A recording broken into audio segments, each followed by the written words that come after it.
Welcome, ladies and gentlemen. The Skaven solution to most problems is just shoot it a bunch of times, and we'll see how well that's going to work out for them as they face off against the Vampire Coast.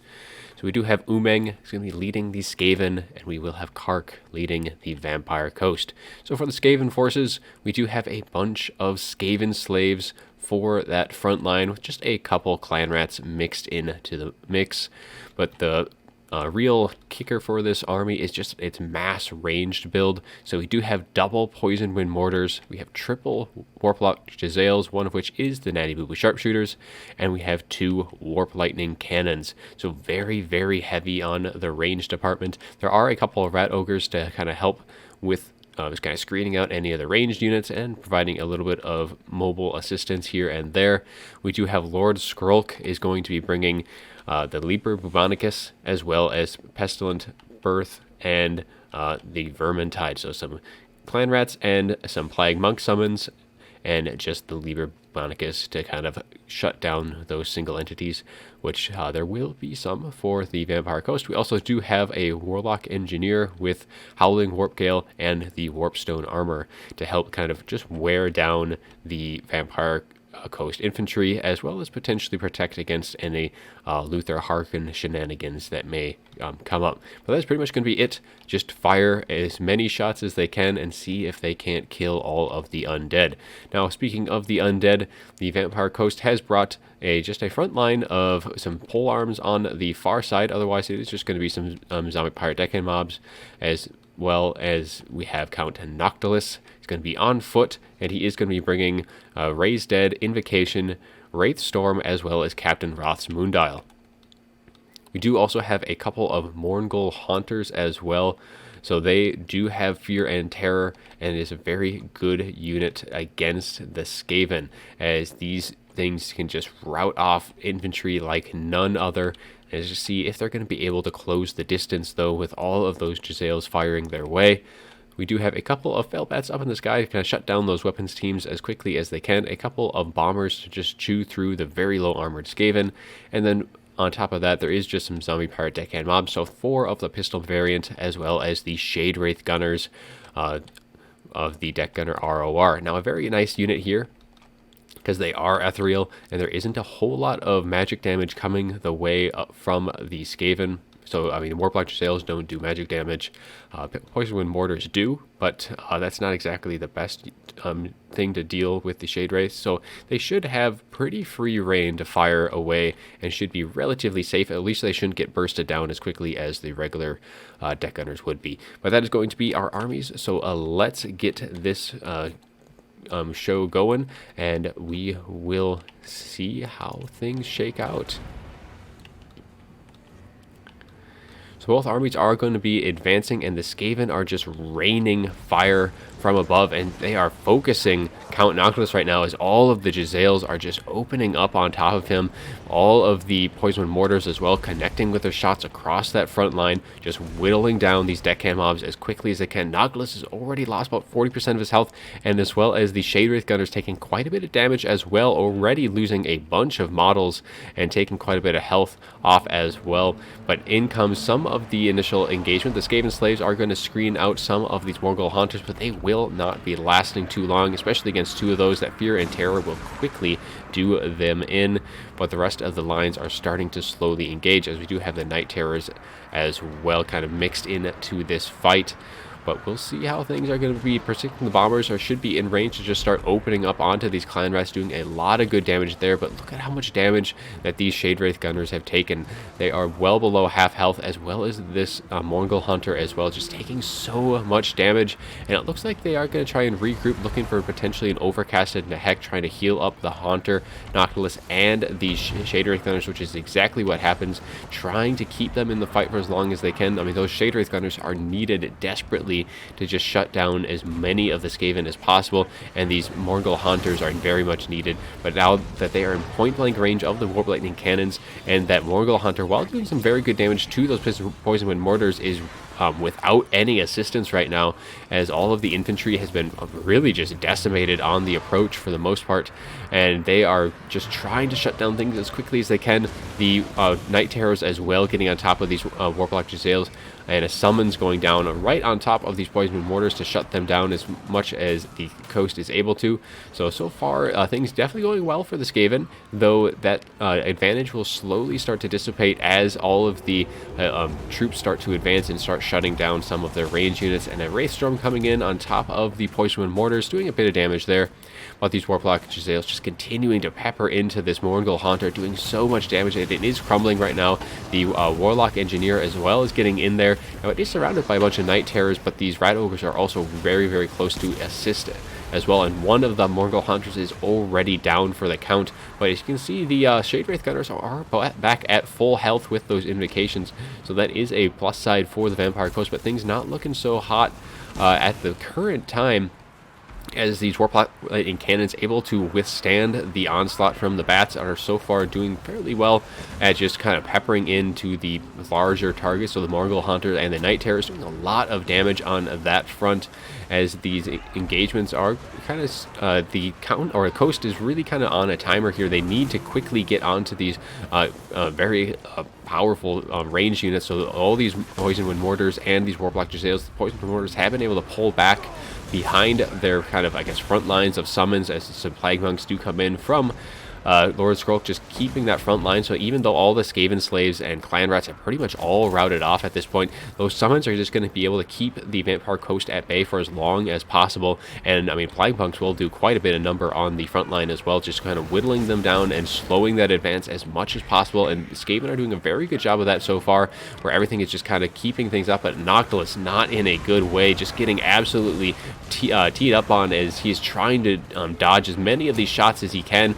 But man, he is not looking so good. He does get a summon off, but just as he does go down, as that is not going to be good. Losing the leadership for the Vampire Coast is very, very bad for them, especially now. So they did get a summon off, but that isn't going to really last that long, as there's still quite a bit of Skaven left, and they are starting to come back. So those Warplock Giselles are going to come back. These Poison Mortars might be coming back, but they are fairly low, and Lord Skrulk is at full health right now, and he is engaged with the Morgul Hunter though, but there are plenty of shots in, though these Poison Mortars do rout, as some of the pole arms are starting to get slowly into the back line. Even just the deckhand mobs are able to rout off the Skaven whenever they are able to get onto the range units. So they're routing off the Warp Lightning Cannons, these Poison Wind Mortars. So that is kind of the way back, as the bounce power now is back in the favor of the Vampire Coast, as it's been in the Skaven's favor for this entire match right now. I think that does come down to the Warlock Engineer getting taken out right here, as he is terrified by the Night Terror and the Morgul Haunter, but the shots from the Giselle still peppering in, doing a lot of good damage there. But if the Vampire Coast is able to push off this Warlock Engineer, that's at least one of the leadership departments off the field for the Skaven. But Lord Skrulk still at full health here, as all the shots are just kind of raining in, as the Skaven continually fall back at this point, though they are a little bit on the back foot now, as the gunnery mobs and the Shade Wraith Gunners themselves, especially the Shade Wraith Gunners, there is nothing close by that can really compromise them at this time, as they've only used up half of their ammo, and these Giselles are definitely don't have enough ammo to really deal the damage back, even though they do have out of healing sources at this time. Those Shade Wraith Gunners, I think, are going to be the way for the Vampire Coast to really deal with what's left. So they're shooting into these routing Warlock Giselles, but now the Lord Skrulk is really just kind of the only, I guess, bastion for the Skaven.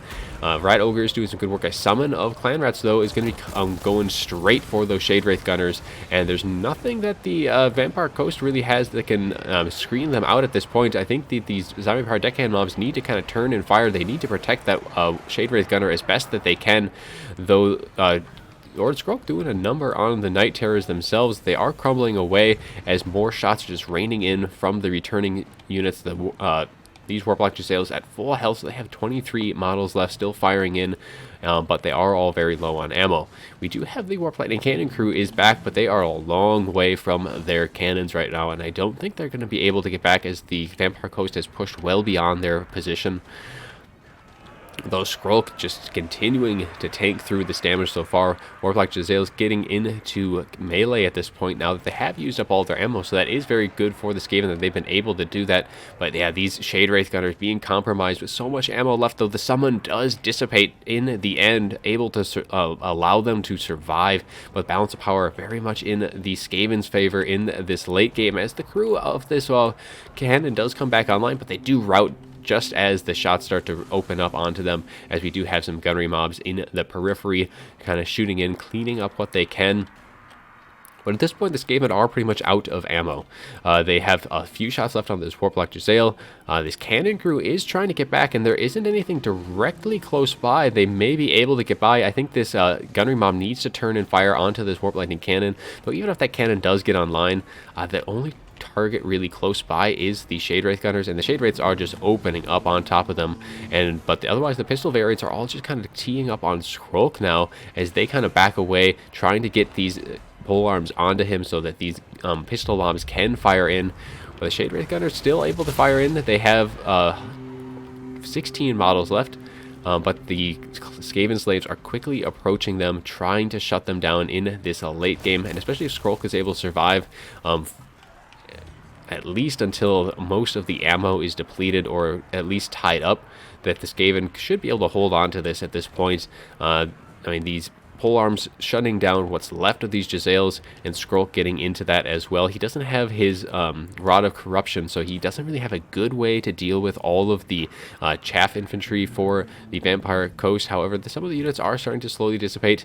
Poisonwood Mortars used up all of their ammo, but the Shade Wraith Gunners themselves unable to continually shut down the Warp Landing Cannons, and once again the crew does come back, and a few shots kind of peppering in, but just as these Clan Rats do get on top of that Shade Wraith Gunner, and they are wavering though, and they do shatter just under the few shots of those Shade Wraith Gunners are able to push them off. And so if that cannon had come back online, that would have probably been curtains for the Vampire Coast. But still, they do have quite an uphill battle left for them, as more and more of their infantry is starting to crumble away into the ground, freeing up whatever last shots from these Giselles they can. But now Skrulk not in such a good way, as all of these pistol mobs point blank range. He does try and close that gap, and he is able to do so, getting on top of them now as they are continuing to crumble away. That we still have a very, very healthy model left. The polearm shattering these Poisonwood Mortars. But otherwise, let's see, it is just, we have some Skaven slaves, Clan Rats in the back, these Giselles using up the last of their ammo onto these pistol mobs. But otherwise, there isn't a whole lot left, and Skrulk actually does rout. That is not good for the Skaven. Even in melee with these pistol mobs, he is not able to sustain himself, and he does rout. And as he's routing, he's almost certainly going to go down, as these gunnery mobs just kind of fire into his back. These Skaven slaves are trying to get onto them, but if they are on guard mode, that's not going to even stop those gunnery mobs. So I think he does get out of range, but he's so close to the white line, and at this point, as soon as he goes off, that is going to be into the favor of the Vampire Coast, as they are going to be able to just rout off the last of the Skaven slaves here, as they do shatter. And now it is just down to the Giselles and these Clan Rats, and they are not going to be able to hold back the tide of the undead, as the fear is going to be so critical in this late game for these undead units, and they are going to start routing off. Just the Giselles left. I mean, the Clan Rats haven't shattered, but at this point, there's not a whole lot that they're going to be able to do, even with the polearms slowly crumbling, and even now that they've stopped crumbling, I think that's just going to be it, because there's no more range units left, nothing that can deal with all these units, and the coast do finally pull it off in the end. So we can take a look at the after battle report. So the Skaven did an excellent job early on in that game, just decimating the single entities for the Vampire Coast, and they were doing a number onto the Shade Wraiths as well. However, they did get some nice heals off to keep them in the fight, though just the sheer mass of the undead and their unwillingness to go down was really what played that critical role in the late game, because the Skaven are a very low leadership faction, and even just the chaff, the zombie-powered deckhand mobs, was more than enough to deal with any of the Skaven slaves or clan rats due to their fear. And even though the Warplock Giselles, all the mortars were able to use up all of their ammo, Warp Knight cannons didn't get to use up all of theirs, but they got their shots off on the targets that mattered. So into these Haunters, Noctilus, and a little bit into the Night Terrors. But I think Lord Skrull, had he brought Rod of Corruption or any of those, I think it's Pestilent Breath, the spells that can really chew through those chaff infantry.